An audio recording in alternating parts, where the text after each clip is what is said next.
¿Es una leyenda urbana o los Citroën con suspensión hidroneumática pueden circular con solo 3 ruedas? Y si es así, ¿cómo es posible? Te vamos a responder a ambas preguntas, te vamos a explicar el motivo y te vamos a contar, casi en primera persona, una anécdota sobre el asunto. Bienvenido a Garaje Hermético.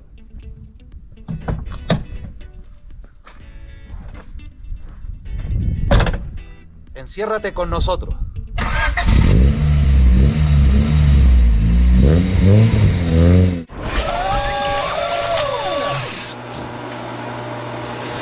A ver, no voy a ser malo y voy a contestar enseguida, rápidamente. Sí, los Citroën con suspensión hidroneumática pueden circular en 3 ruedas. Y no solo porque algunos hayáis visto, algunos en la televisión, los más mayorcitos y otros en algún vídeo de YouTube, bueno, pues un anuncio donde un Citroën GS hacía slalom con 3 ruedas, sino es que además un piloto, para mí un pilotazo, Ricardo, más conocido por Rizos Muñoz, acabó un rally, en concreto el rally, el Criterio Luis de Baviera de 1976, con un GS y con solo 3 ruedas. Prueba práctica de que era posible. Los más asiduos del canal ya sabéis lo que decimos siempre, que las historias se empiezan por el principio. ¿Y cuál es el principio de esa historia? Muy sencillo, cómo funciona una suspensión hidroneumática. Hemos hecho más vídeos de suspensión hidroneumática en este canal, por ejemplo, suspensión hidroneumática, te echamos de menos, y otro de por qué fracasó la suspensión hidroneumática. Vamos, porque hoy día los coches no usan este tipo de suspensión. Pero por si algunos sois vagos y no queréis verlos o no os acordáis, os vamos a contar muy en breve cómo funciona y vamos a centrarnos en las características más importantes. ¿Activa o pasiva? Todas las suspensiones llevan lo que se llama un elemento elástico, que puede ser una ballesta, puede ser una barra de torsión, puede ser un muelle de toda la vida, un muelle helicoidal, o puede ser una esfera llena de gas a presión, pero no es lo mismo. Como os decía, un elemento elástico puede ser una ballesta. Bueno, una ballesta pues es una lámina de acero que se flexiona. Esto se ancla en los 2 extremos, aquí iría la rueda o el eje, y se usa, pues todavía hoy en muchos camiones y en algunos TT. Otro sistema es la barra de torsión. Bueno, aquí hemos cogido un cuchillo, pero bueno, da igual. Esta parte iría fija al chasis y esta parte iría al brazo de suspensión, y al retorcerse así, pues tiene cierta elasticidad. Es un sistema que, por ejemplo, utilizó el Volkswagen Scarabajo, utilizó inicialmente durante muchos años el Porsche 911 y la saga R5, R6, R7 y R8. ¡Hala! Y luego está el muelle helicoidal. El muelle helicoidal no hay que verlo, pero si queréis ver uno, no tenéis más que desmontar cualquier bolígrafo de los de clic, clic, clic, clic, y lo que lleva dentro es un muelle helicoidal, que también lo tiramos. ¿Y qué tienen en común todos estos sistemas? Bueno, el guión ha puesto que son sistemas pasivos. Viene un paso más allá, se puede decir que son sistemas tontos. ¿Qué quiere decir eso? Bueno, pues son elásticos y bueno, pues cuando tienen poco peso se comprimen poco, y si ponen más peso pues bajan mucho, pero digamos soportan el peso que tengan encima y no hacen nada más y nada menos que eso, no hacen otra cosa. En una suspensión hidroneumática, el efecto muelle lo hace una esfera que tiene una membrana elástica y un gas a presión. ¿Y qué es lo que hace? Pues no simplemente soporta el peso, por supuesto soporta el peso, pero es que además, vamos a decirlo de una manera, sería activa en el sentido de que aprieta la rueda contra el suelo. ¿Esto qué quiere decir? Bueno, pues que se adapta inmediatamente al peso que recibe. Es decir, tú tienes un muelle helicoidal al coche vacío y lo cargas y el muelle cede. En una suspensión hidroneumática no pasa eso.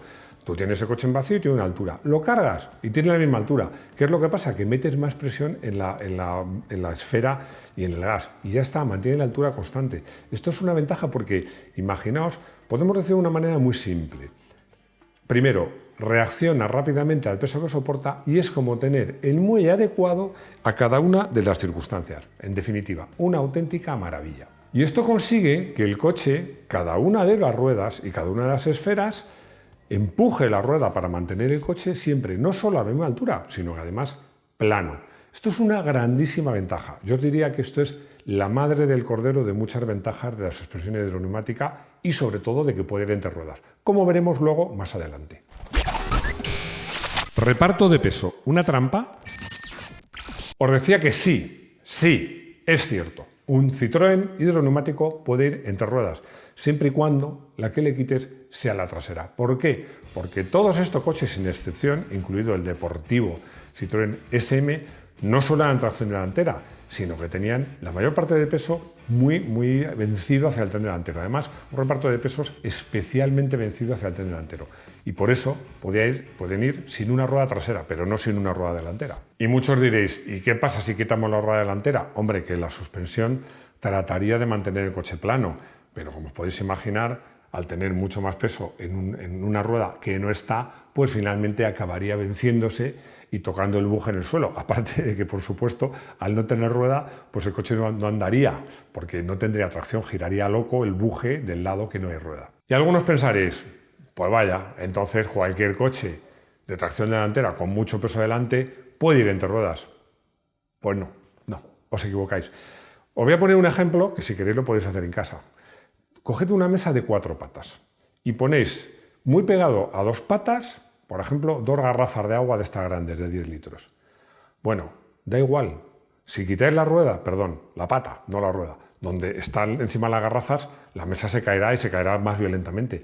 Pero si quitas la otra, que también soporta, aunque menos peso, también se cae. Luego, no, como os digo, esto de que sea solo la trasera es una pequeña trampa, pero a pesar de eso, esto de entre ruedas solo lo pueden hacer los Citroën hidroneumáticos.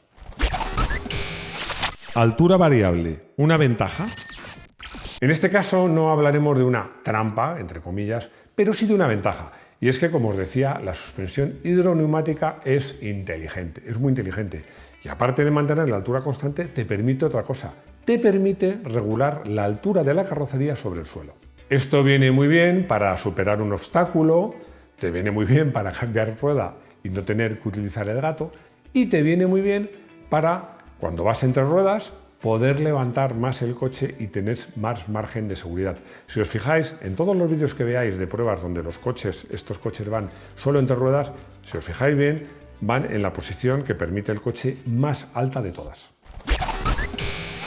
Coche plano, la clave. Así que subimos la altura del coche, quitamos una rueda trasera y ¿qué pasa? ¿Qué pasa? Pues que la suspensión es muy lista, compensa con la expresión de las esferas de las 3 ruedas, bueno, de todas, de la que no tiene rueda también compensa, y consigue que el coche siga circulando plano y pueda circular entre ruedas. ¿Y cómo? Eso lo vamos a ver en nuestra nueva mesa hermética. Pues ya estamos en nuestra mesa hermética. ¿Y qué tenemos aquí? Bueno, pues os he pintado un coche que podría ser, por ejemplo, un Citroën GS. Hemos dibujado un coche que pesa 1000 kilos y tiene un reparto de pesos del 60% delante y el 40% detrás. Es decir, que cada rueda delantera soporta 300 kilos y cada rueda trasera soporta 200 kilos. Pero, ¿qué pasa si quitamos una rueda? Bueno, vamos a suponer que quitamos, como ya veréis que le pasa a Ricardo Muñoz, pues le quitamos esta rueda y entonces aquí hay 0 kilos. Hay 200 kilos que hay que repartir de alguna manera. ¿Cómo repartimos esos kilos? Pues como os digo, la suspensión hidroneumática es muy inteligente. ¿Qué hace? Como os he dicho, no es como un muelle que soporta el peso y ya está y se vencería. No. Lo que hace el coche es que estas 2 ruedas de las 2 esquinas soportan más peso para liberar a esta de peso, de forma que esta solo lleve, por ejemplo, 100 kilos. Es decir, lo mínimo posible para que esté tocando el suelo. Con lo cual, hemos quitado aquí 200 kilos y aquí 200. Hay que repartir 400 kilos. Pues, ¿qué hace el coche? Muy listo. Esta rueda soporta 500 kilos, los 300 que soportaba antes, más los 200 extra, y esta soporta 400 kilos. Como veis, siguen cuadrando las cifras. De 1000 kilos, el 60% está delante. Los 100 de esta rueda, más los 500 de esta. Y el 40%, es decir, 400 detrás, todos en la misma rueda. Es decir, que el coche es tan listo que lo que hace es que prácticamente mantiene el coche paralelo gracias a que refuerza esta diagonal y pone el peso justo en la otra rueda para que ¡pum!, el coche caiga y apoye la rueda delantera. Esto solo lo hace un coche con suspensión hidroneumática. Un coche normal, ¡pum!, la rueda trasera iría al suelo. Como veis, un Citroën hidroneumático puede circular con 3 ruedas. ¿Le ayuda al reparto de pesos? Sí. ¿Le ayuda pues la altura de la suspensión? Sí. Pero sobre todo puede rodar en 3 ruedas gracias a la inteligencia de la suspensión hidroneumática. ¿Que no os lo creéis? Pues os voy a demostrar cómo en la práctica es posible. Caso real, acabar un rally en 3 ruedas. He sido admirador de Ricardo Muñoz, más conocido por todo el mundo, sobre todo como piloto, por Rizos Muñoz, sobre todo, porque él es más mayor que yo, cuando era piloto. Y le iba a ver a todos los rallies, sobre todo de la zona centro, donde él solía correr más a menudo. Y os voy a contar una anécdota que es verídica y que a mí, la primera vez que fui a ver un rally, además recuerdo que era en la carretera que une los pueblos de Madrid, de Colmenar a Guadalix, pues me llamó la atención la primera vez, luego entendí el porqué.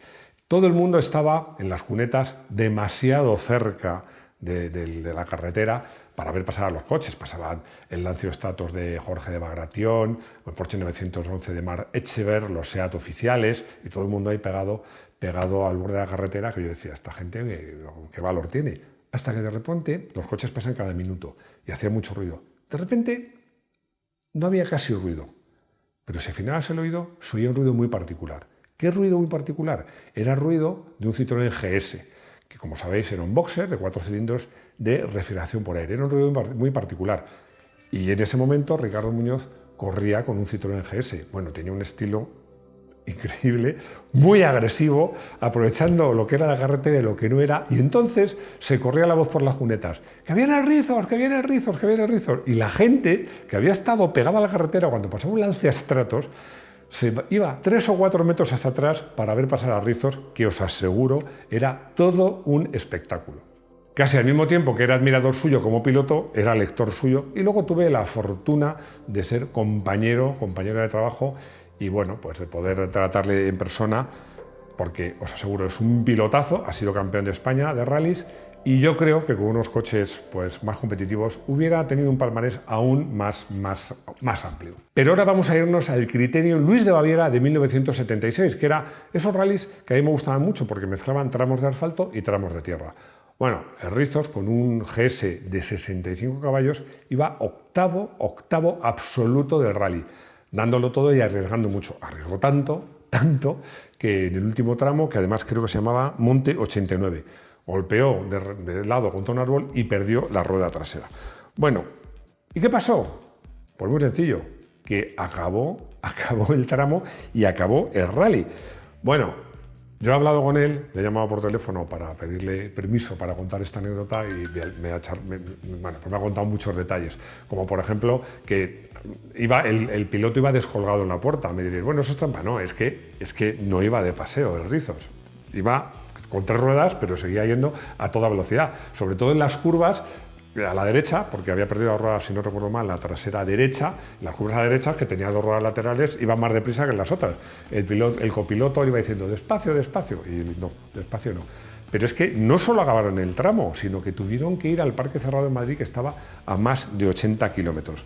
Bueno, lo malo de esta historia es que, a pesar de acabar el rally con 3 ruedas y acabar octavos, pues le excluyeron por temas muy difíciles de contar, pero bueno, si Rodrigo me ha hecho caso, que me lo hace siempre, veréis la clasificación como él aparece excluido y pone el motivo por ir en 3 ruedas. Y hay otra prueba de que los Citroën hidroneumáticos pueden ir prácticamente en 3 ruedas, y es que un Citroën DS salvó nada menos que al presidente francés Charles de Gaulle en un atentado donde pincharon una de las ruedas de su Citroën DS y el coche pudo seguir a toda velocidad gracias a su suspensión hidroneumática. Rodrigo, que insisto, es el sector crítico de este canal, se está metiendo conmigo porque me está diciendo, fue un atentado que le pincharon la rueda, ¡ay, qué malotes! A ver, no. Primero, que le pincharon la rueda y pudo tener un accidente. Y segundo, que como él dice, pues la idea era que se tuviera que parar el coche y entonces, pues sí, pues como has dicho, balear, ¿no? Sí. Balear. Bueno, acribillarle a tiros o lo que fuera. Pero bueno, los malos no se salieron con la suya porque gracias a la suspensión aerostática de Gaulle pudo escapar con su Citroën DS. Ya ha quedado claro, ¿no? Sí, ahora sí. Hoy me voy a extender un poquito más en la conclusión porque es fácil y al mismo tiempo es difícil. ¿Por qué es fácil? Bueno, es muy fácil porque empezamos con una pregunta. ¿Es verdad que los Citroën hidroneumáticos pueden ir en 3 ruedas? Sí, es verdad. Y además pueden ir en 3 ruedas y conservar una cierta estabilidad. Pero os decía que la conclusión también es difícil porque ya explicamos, hicimos un vídeo de por qué fracasó la suspensión hidroneumática donde lo contamos con todo detalle. Pero a mí, Y estoy convencido que a muchos aficionados nos encantaría que Citroën hiciera un remake, pues tipo al Mini o al Fiat 500, donde hicieran un coche con suspensión hidroneumática o al menos una suspensión neumática pilotada electrónicamente, algo así, algo que rememorara a estos coches que para mí iban tan bien, eran tan cómodos, tan estables y con tanta personalidad. El coche del día, lo digo para empezar, es un Citroën GS Break, porque luego me dice Rodrigo que lo digo al final. Bueno, os lo digo ya, pero ahora os voy a explicar por qué. Y es que este coche pues tenía muchas peculiaridades que a mí me gustaban mucho. Y era pues distinto y original. Es cierto que el Citroën GS tenía, pues como os digo, muchas ventajas, era un coche con una estabilidad fantástica, pero claramente submotorizado. A pesar de eso, el coche va francamente bien. Hicimos un vídeo, que se titulaba Coches que nunca existieron, pero debieron existir. Y nos inventábamos el Citroën GS GTI Turbo, que hubiera sido la bomba.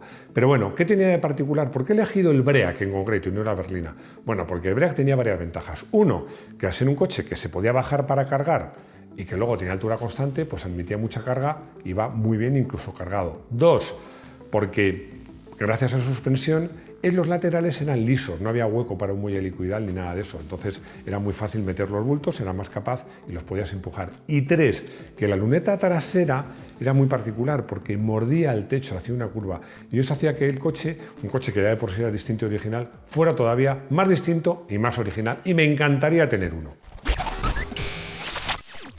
Gustavo me pregunta lo de siempre, leyenda urbana.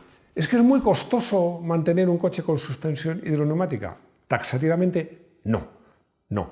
Es cierto que estos coches, en su época, pues podían haber algunos problemillas, los mecánicos no los entendían, pero hoy día no hay ningún problema. Y es que me diréis, bueno, pero las esferas, es que una esfera es más barata que un buen amortiguador y más sencilla de cambiar. Así que no os hagáis líos. Para los que queréis o tenéis o queréis tener un Citroën hidroneumático como clásico. No es especialmente caro ni complicado. Adolfo me cuenta que se le ha puesto a tiro un Citroën GS, pero que es el Break, que está en muy buen estado, a un precio razonable y que no sabe si comprarlo. En este caso la respuesta la tengo muy clara. No, Adolfo, no te lo compres. No te lo compres, pero eso sí, dame su teléfono. Espero que os haya gustado este vídeo. Espero que os haya gustado tanto como a mí me ha gustado el reportaje que ha hecho Luis Alberto Izquierdo sobre un coche muy particular que se llama Rodin F0. ¿Y esto qué? Como se decía en los chistes, pues muy fácil. Es un tío que ha diseñado lo que sería un Fórmula 1 sin las limitaciones reglamentarias que tiene un Fórmula 1. Bueno, estos reportajes los podéis encontrar en la web de Garaje Hermético. Por cierto, lo que también podéis encontrar es un vídeo donde hablamos en el área de miembros de si es lo mismo llevar un coche, conducirlo o pilotarlo. Diferenciamos entre los coches de tracción delantera, de propulsión trasera, de motor central. Son este tipo de vídeos muy particulares, muy personales que hacemos en el área de miembros, donde hacemos vídeos específicos y hacemos directos. Es de pago, pero insisto, 0,99 € al mes. No os vais a arruinar. Y si os gustan las motos, os aconsejo un vídeo que hemos hecho que se llama Conducción peligrosa de una moto. Bueno, más que decir lo que tenéis que hacer, os digo lo que no tenéis que hacer. Lo podéis encontrar, como otros tantos vídeos de motos, en el canal de YouTube de Moto1 Pro. Y nada más, muchas gracias por estar ahí, sobre todo los que habéis llegado hasta aquí, hasta el final. Gracias muy en especial para vosotros y espero veros de nuevo en nuestro garaje hermético. Hasta pronto.